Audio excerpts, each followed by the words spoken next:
I'm Rachel Monroe, 27 years old, and I still remember the moment my father leaned across the table and said it like he was commenting on the weather. "You've always just been the extra, Rachel. Your brother's the one we're proud of." The steakhouse had gone quiet, even with the clatter of silverware and soft jazz floating in the background. My mom didn't say a word, just gave a small nod, like it was fact. Not opinion. I sat there frozen, my fork still midair while Dylan flashed that smug little smile across the table, expecting me to do what I'd always done, lower my eyes and disappear. But this time, something in me didn't bend. It broke. Before I tell you what happened next, let me know in the comments where you're watching from, and hit that like and subscribe. If you've ever had to prove your worth to the people who should have believed in you first. I was raised just outside Kansas City in a 2-bedroom house that always felt smaller when Dylan was around. We were taught manners, work ethic, and how to keep your head down and be grateful for what you got. My mom packed lunches every morning and clipped coupons like it was a sport. My dad worked long hours as a contractor and talked more with his tools than with us. But still, we weren't hungry. We weren't unhappy, at least not on the surface. The truth is, Dylan was always their favorite. He could come home with a crayon drawing and Mom would beam like he'd painted the Mona Lisa. My straight A's got a polite nod and a reminder to take the trash out. When I brought home a school award, Dad would say, "That's good, Rachel," then go back to talking about Dylan's plans for a food truck or a podcast or whatever phase he was in. That month, I wasn't jealous exactly, just quietly aware that no matter how hard I tried, I was background noise. When I turned 14, I got a scholarship to a private high school across town. I remember the letter shaking in my hands and how my parents barely looked up from the TV. Dad mumbled something about gas money, and Mom reminded me not to forget Dylan's basketball tryouts the same week a month later. They threw him a party for finishing summer school with C-minuses. I didn't say anything. I just started saving by 15. I had a part-time job, shelving books at the local library, and a used laptop. I bought off Craigslist with tip money. Tessa. My best friend would come over and sit on the floor while I typed late into the night, teaching myself HTML and CS from free videos. When she asked what I was building, I told her I didn't know yet, but I was going to build something that lasted. Meanwhile, Dylan burned through one idea after another, clothing lines that never shipped, a pop-up taco stand that never popped up. My parents just kept handing him cash, like he was the investment of the century. I stopped showing them what I was working on. Mom once called it computer stuff with a shrug, and Dad said as long as you're not breaking anything in there. I didn't need their praise. I needed progress in every hour. I spent at that dim little desk with the screen glowing in front of me. Felt like claiming a small piece of my own future. The more they overlooked me, the more determined I became. What none of them knew is that by the time I was 17, I had my first paying client, a woman who ran a bakery 3 blocks from our school. She needed a website, and I needed to prove I could do it without asking for a single ounce of help from anyone at home. I made $100 that month and kept going. I never told them. Not when I bought a better laptop. Not when I got into college on partial scholarship.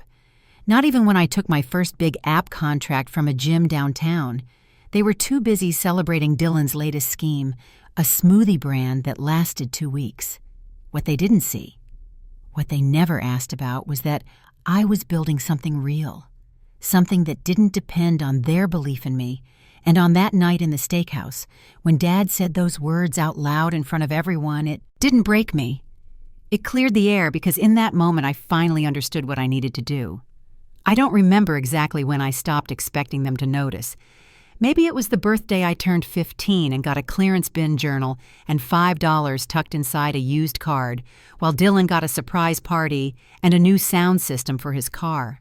Or maybe it was earlier when I won my middle school science fair with a DIY weather tracker I'd built from scrap computer parts, and Dad spent the ride home talking about Dylan's rec league stats like my win had never happened.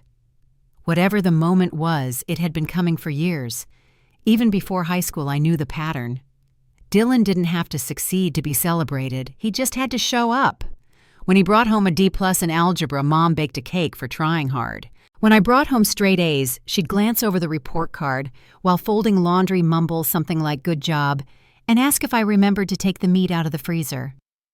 At 13, I won a regional math award for a project I stayed up nights perfecting. I printed out my name on the certificate in bold font and carried it home with care.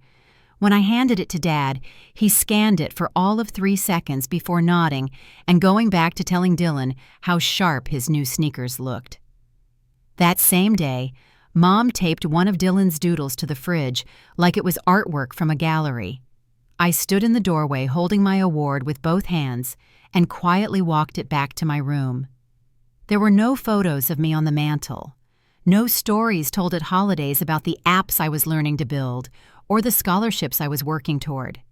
But there were shelves full of Dylan's trophies, some real most participation, and a dozen frames of him smiling through various failed ventures. When I started working part-time at the bookstore after school, I didn't mention it. I just went. That job became my escape. I shelved new releases in the afternoons and tucked cash away in a separate savings account I'd opened without telling anyone. I took home used tech guides from the clearance bin and spent late nights learning to code by the light of my desk lamp. The laptop I used was secondhand, the fan always humming loud, but it worked. I watched free videos, practiced until my hands cramped, and took notes on everything. HTML, CSS, a little Python. It made sense to me, maybe more sense than the family I lived with.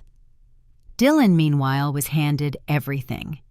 At 16, he convinced my parents to fund a pop-up sneaker boutique out of the garage. They gave him $1,000 and moved their tools into the shed. He spent it on gear and posted one Instagram story before losing interest. Mom said he was creative, just a little scattered. When I won a state-level debate tournament that year, I had to arrange my own ride home. I set the plaque on the dining room table when I walked in. By the next morning, it was gone, tucked into a drawer somewhere probably. Dylan had announced he wanted to open a gaming cafe, and that was the only thing anyone was talking about. I kept building in silence. Every time I earned a little extra from small website gigs, florists, pet groomers, the local diner, I put it into that account. I didn't ask for help with college applications. I filled them out myself. Stayed late at school for counselor meetings, mailed off transcripts on my own. When I got into a competitive tech program with a partial scholarship, I told my parents at dinner one night. Mom smiled distracted and said, "That's nice, honey." Dad asked if I'd still be around to help Dylan with his resume. They were planning to help him pitch his latest idea, something about a travel vlog. They didn't come with me to move into the dorms. They were out of town helping Dylan set up a booth at a local market to sell artisanal lemonade. The booth fell apart in the wind before noon. I found that out from a friend who sent me a picture. In my dorm, I unpacked 2 duffel bags and 1 box. That was all I had. Tessa showed up that night with a bag of chips and a 6-pack of soda. We sat on the floor and talked about how different life could be, even if you were only 20 minutes from where you grew up. She looked around the small space and grinned. "This is the start," she said. College was tough, but it gave me structure. I juggled classes, late-night freelance work, and part-time shifts tutoring intro coding students. I scraped together enough to cover the rest of my tuition books and eventually a slightly better laptop. My parents never asked how I was paying for school. They never asked what I was building, but they kept calling me to ask if I'd heard from Dylan. He'd moved back in with them after another business failed this time, a high-end t-shirt company with motivational slogans. I stopped updating them about my work, not because I was hiding it, but because I knew they weren't listening.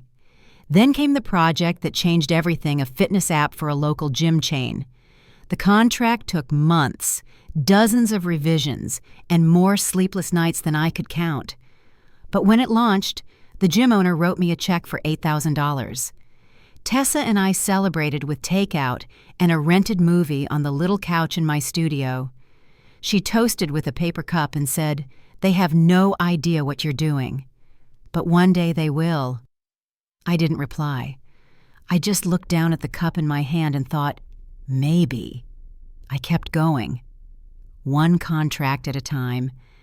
And then one afternoon I opened an email that would lead to the invitation that changed everything. The email came on a Monday morning while I was fixing a bug in a client's booking system. I almost deleted it, thought it was another software promotion. But the subject line had my name and the words, "Nominee for Emerging Tech Innovator." I clicked it open, read it twice, then sat back in my chair. The app I'd built for the gym chain had caught the attention of a regional tech panel. They wanted me at their annual conference in Kansas City. There would be panels, investors, press. And at the gala dinner on Saturday night, I'd be receiving an award. The invitation said I could bring 2 guests. I booked their seats without thinking too hard. Even after all the years of being brushed aside, a small part of me still believed maybe this would be different. Maybe sitting in a room full of tech leaders seeing my name called to the stage, they'd finally see me. I spent the next few days preparing. Not just the logistics flights, printing out slides, but practicing my speech in the mirror, standing in my tiny apartment note cards, shaking slightly in my hand. Tessa helped me pick out a dress. We found it on sale at a boutique near the university campus. A navy blue wrap dress with sleeves that hit just right. I wore flats. No need to be taller than I already felt that night. Saturday came fast. The ballroom shimmered with rows of round tables, gold-accented programs, and soft music from a live trio near the stage. Tessa was already seated when I arrived, her camera ready in her lap. She smiled wide as I sat down and squeezed my hand under the table. I glanced at the 2 empty seats I'd reserved. No sign of my parents. When my name was called, I walked slowly to the podium, heart thudding in my chest. I could feel the heat from the lights on my arms, see the silhouettes of the crowd beyond the stage. The host handed me the award, a smooth glass plaque etched with my name, and stepped aside. I spoke clearly, just like I'd practiced. I thanked the local businesses who took a chance on me, the professors who offered advice even when I wasn't in their classes, and the early clients who paid me in checks with shaky signatures. The room applauded. A few people stood. I smiled, but my eyes were drawn once again to the 2 empty chairs. Later, back at our table, Tessa wrapped me in a hug. "You did it," she whispered. I nodded, the trophy still in my hand. When I checked my phone, there were no missed calls, no texts, nothing. That night I called home. Mom answered on the second ring. I could hear laughter in the background, the clang of dishes, someone shouting about overcooked ribs. She said they meant to come, but Dylan had decided last minute to throw a backyard barbecue. "You know how he is," she said. "He's just got that energy. Everyone wanted to be there." Dad's voice came through the speaker, casual. "Big crowd tonight. He's got some kind of new sauce recipe, real hit. We'll catch the next one, sweetheart." I didn't respond. I hung up and set the phone face down on the table. Tessa stopped by the next morning with coffee and a bag of bagels. I told her everything. She listened quiet as I replayed the call. Then she leaned back on the couch and said, "They don't get to define this moment. You showed up. You built this." I didn't answer right away. I just looked around the room at the rented bookshelf full of tech manuals, the small stack of mail with invoices paid the award sitting on my coffee table. Later that week, I sat alone on my porch, cup of tea in my hand, the summer breeze soft against my arm. I thought about that stage, the sound of applause, the sight of those 2 chairs. I remembered the long nights of debugging code while Dylan slept off another failed venture. I remembered asking for help with tuition and being told there was nothing left because they were investing in your brother's potential. I remembered Mom skipping my high school graduation to take Dylan to a startup workshop he left halfway through. I didn't cry. I didn't scream. I just sat there until the tea went cold. The next day I started looking at rentals. I'd saved enough from contracts and side jobs to make something real a place of my own, with space for an office and quiet mornings. Tessa came with me to look at listings. We toured small homes with creaky floors and sunlit windows. I found one on the edge of the city with a patchy lawn, 2 bedrooms, and a little porch with just enough room for a rocking chair. I signed the lease that afternoon. The house was small, just under 1,000 square feet, with creaky floors and a faded blue door that stuck when it rained. But it was mine. I signed the lease on a warm Thursday afternoon and held the keys in my palm like they were something rare. Tessa drove over with 2 pizzas and a folding chair we borrowed from her mom's garage. We sat on the floor in the living room, eating straight from the box my award from the tech gala, sitting next to a roll of paper towels and a stack of unopened mail. I didn't tell my parents I'd moved. They hadn't asked. The last time we spoke, Mom had called to tell me Dylan was launching a new project, a custom hat line with inspirational sayings on the brims. She sounded proud, like she believed he'd finally struck gold. I didn't mention the growing list of clients I was managing, or the local gym chain that had just agreed to license my app for statewide use. The silence wasn't bitter. It just made things easier. The house came with a tiny porch and a patch of grass I tried to keep alive. I turned the second bedroom into an office desk by the window, sticky notes on the wall, and a corkboard covered in wireframes and deadlines. Each morning, I answered emails with a cup of strong coffee. Then I'd settle into coding sessions, building features, fixing bugs, scheduling check-ins with clients, but I didn't want work to be the only thing in my life. So I joined a book club that met once a month at the public library downtown. I started going on weekend hikes with coworkers, even though I had to borrow boots the first few times. Tessa came over often bringing frozen waffles and too much syrup. She'd sprawl out on the couch while I burned another attempt at dinner, shaking her head, but staying until well after dark. The days settled into a rhythm. Work in the mornings, walks in the evenings, laundry folded, while music played low in the background. The app picked up traction. I onboarded a second gym network, then a third. When I felt like I was falling behind, I hired 2 freelance developers to help with back-end updates and client support. They worked remotely, and we held meetings through video calls once a week. My parents still didn't know about any of it. Mom left voicemails now and then, always short, always focused on Dylan. He was trying something new, thinking about a podcast, maybe a fragrance brand. Dad sent a text once asking if I was still doing tech stuff. I didn't respond. One weekend, Tessa and I decided to host a game night. I invited a few people from my book club, along with 2 designers I'd worked with on a fitness interface project. They brought board games and cheap wine. We played until nearly midnight, laughing at the rules we kept forgetting using mugs when I ran out of glasses. At one point, a woman named Liz leaned across the table and said, "You've really got something special here, Rachel. This house, your work, the people around you." I thanked her, surprised by how much it meant. A few days later, I bought a new office chair. Nothing fancy, just one with proper support, something I'd never splurged on before. Then I painted one wall in my workspace, a pale green, pinned up a calendar, and added a plant that didn't need much light. I found a framed print at a flea market that said, "Keep building," in block letters. It felt right. By the end of the month, we had our first investor meeting. One of the gym clients had introduced me to a regional accelerator program. I pitched the app, explained our growth numbers, and outlined a plan to expand into wellness tracking and scheduling integrations. 2 weeks later, they agreed to a small funding round, enough to scale slowly, enough to stop worrying. Tessa came over the night I signed the paperwork. We sat on the porch with tea and a grocery store cake she insisted on picking up. "You're different now," she said, fork in hand. "Lighter." I didn't argue.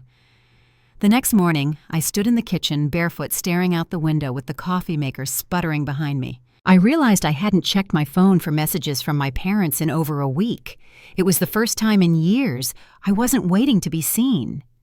The first call came just after dinner. I was folding laundry in the living room when my phone started buzzing across the table, Mom lighting up the screen. I let it ring. It wasn't the first time I'd ignored a call from her, but something about how quickly the call came back 3 more times in a row made me pause. On the 5th ring, I picked up. Her voice was tight, already in motion, before I could say hello. "Rachel, we need to talk. It's urgent." In the background, I could hear clattering dishes and the muffled hum of the television. She launched into a story about finances, words like mortgage, second loan, and closing notices blending into one long sentence. I sat down slowly, the basket of towels untouched beside me. Dylan's latest business had failed again. This time, a boutique clothing store downtown. High-end materials, handmade signage, and a website he never updated. They'd poured their savings into it, took out a loan to cover startup costs, then another when he missed his first rent payment. Now the bank had served them foreclosure papers. "We didn't know it would get this bad," she said, quieter now. "We were sure he'd make it work this time." I didn't say anything. Then Dad got on the line. His voice was rough, like he hadn't slept. "We saw that interview you did. That news clip about your company. It sounds like things are going well." "Huh." I could tell what was coming before he said it. "Maybe you could help us out. Just until we get back on our feet." After the call ended, I sat at the edge of the couch, the room quiet around me. Tessa came by a few minutes later, already holding 2 takeout bags, and asking if I had plates clean. I told her what happened as I set the table. She didn't interrupt. When I finished, she leaned on her elbows, her voice steady. "They only called because they're out of options." We ate quietly after that. Later that night, I walked through the house room by room. I looked at the walls I'd painted, the desk I'd assembled, the chair I'd splurged on after the first funding round. I looked at the framed print that said, "Keep building." The next morning, my dad texted, "We're family, Rachel. You can't turn your back on us." Below that, another message. "Your brother just needs a clean slate." I stared at the screen. The words didn't surprise me, but they sat heavy in my chest. I thought back to every time I'd brought home something I was proud of, a report card, a certificate, a photo of a finished website. I remembered the way they nodded, distracted, while Dylan got centerpieces and party balloons for half-finished projects that never saw daylight. I needed space. I called Tessa and asked if she'd meet me at the park near the old elementary school. We walked in slow circles near the pond, bundled in jackets against the breeze. I told her everything, the money, the foreclosure, the texts. I told her how it felt to hear my name only when things went wrong. She listened, then stopped walking and looked at me. "You built your life without them, Rachel. You don't owe them anything. But if you choose to help, make sure it's your choice, not guilt-talking." We sat on a bench and watched the wind tug at the branches. A group of kids passed by on bikes, their laughter loud and messy. I held my phone in my hands but didn't open it. That night my mom called again. She didn't start with small talk this time. "We're going to lose the house," she said. Her voice broke in the middle of the sentence. "Please talk to us." I listened, not just to her words, but to everything she wasn't saying. She didn't ask how I was, didn't mention my company or my new house or the app they'd seen on the news. She talked about Dylan, about his stress, about his big ideas that just needed one more chance. I waited until she stopped. Then I said, "I need time." She asked me to think about it. I said goodbye and hung up. My hands didn't shake this time. The next morning I poured a cup of coffee and sat at my kitchen table with the sun coming in through the blinds. I looked at the to-do list taped beside the fridge. Meeting with investors, product update deadline, team onboarding next week. Nowhere on that list was bail out the people who ignored you. But their world was falling apart, and mine had finally just begun. The diner hadn't changed much in 20 years. Same brown booths, same chipped coffee cups, same humming light above the register. I arrived early and parked at the far end of the lot, needing a few extra minutes to steady myself.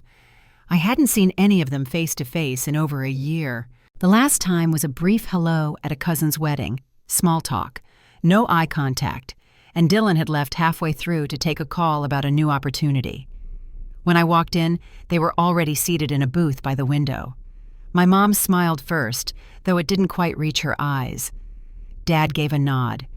Dylan looked thinner than I remembered, but still had that same rehearsed grin.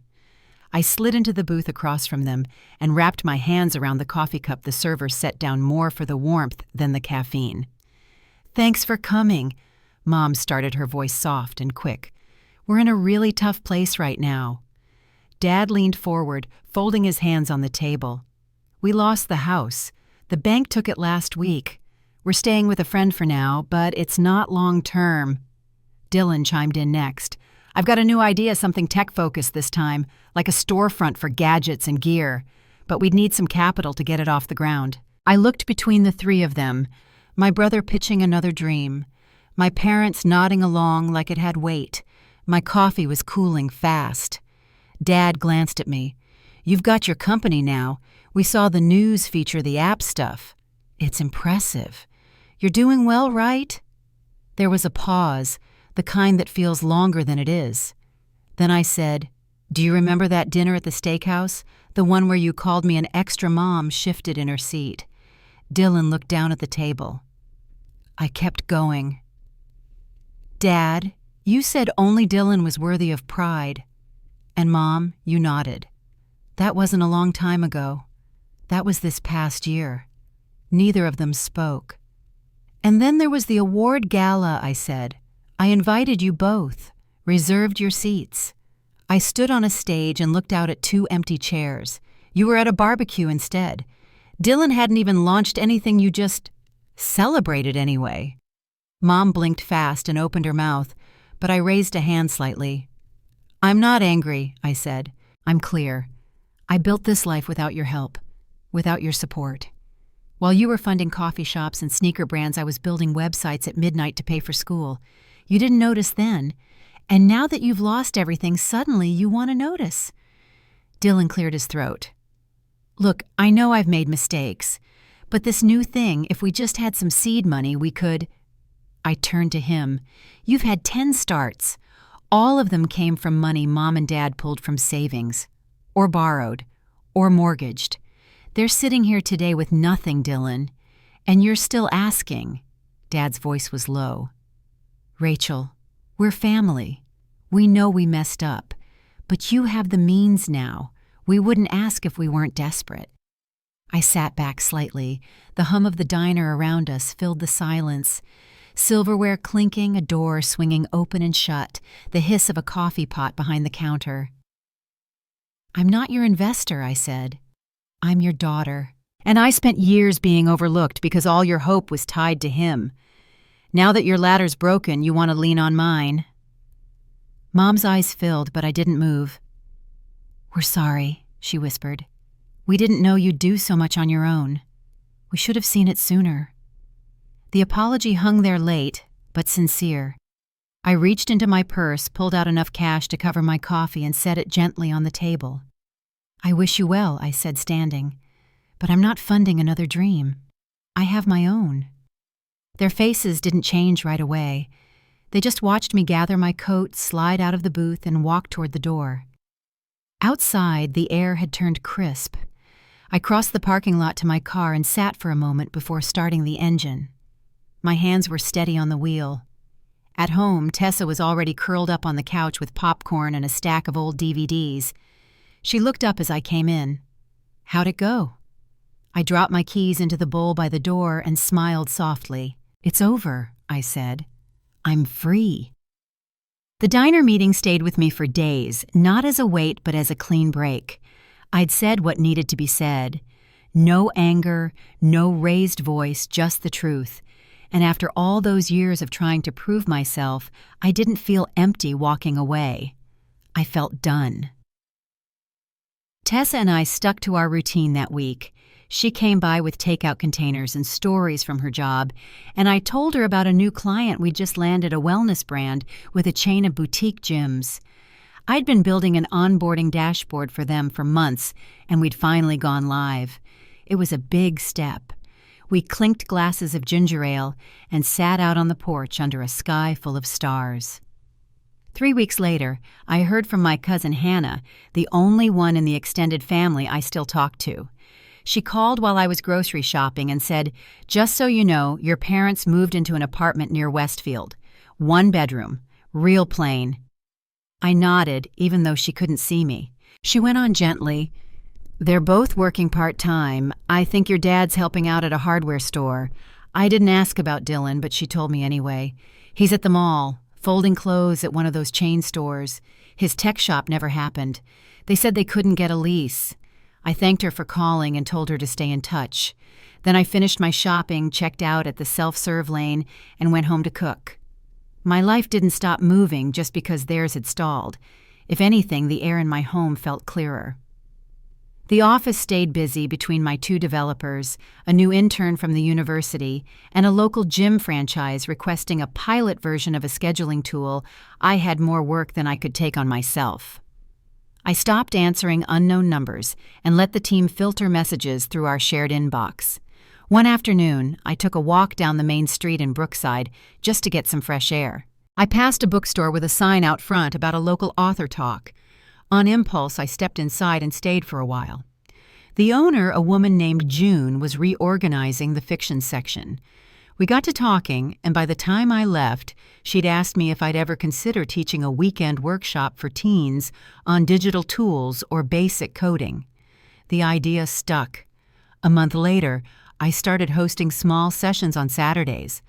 Nothing too technical, just real-world skills, the kind I had to teach myself years ago in a dim room with a slow laptop. Tessa came by during one of the workshops and sat quietly in the back. Later that night she said, "You're giving them what you never had." I didn't respond, just smiled and handed her the last slice of pizza. News about my parents trickled in slowly, mostly through relatives I hadn't seen in years. Bruce was seen pushing carts in the hardware lot during a storm. Marilyn was cashiering at a pharmacy part-time. Dylan was still pitching ideas to who no one knew. But there were no more checks to write, no more second mortgages to pull. I never posted about them. I never brought them up in interviews. If people asked how I got started, I gave them the same honest answer I needed to build something no one could take away.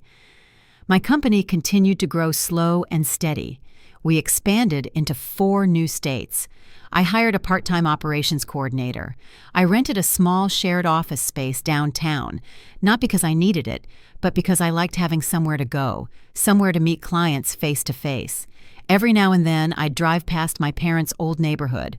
The house was sold, the yard cleaned up, the shutters repainted a lighter color. New cars in the driveway. A tricycle near the garage. It didn't look like the place I grew up. But I didn't feel sad. I felt separate.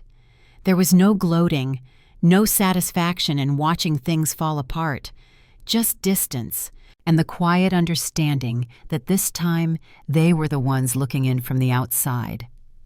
The quiet came slowly, like morning light slipping across the floor. There were no more calls from my parents, no surprise messages from Dylan, just space. And in that space, I finally breathed a little deeper. I spent more evenings on the porch, cup of tea in hand, listening to the wind move through the trees. Tessa would join me sometimes barefoot, wrapped in a sweater, bringing stories from her shifts and new ideas for the coffee shop she still dreamed of opening. We talked about everything, things we missed, things we hoped for, and the strange comfort of a life that no longer waited for approval from people who never offered it. My company reached new milestones. We launched a wellness tracker that integrated with our gym clients, and within months, it was being used in 6 states.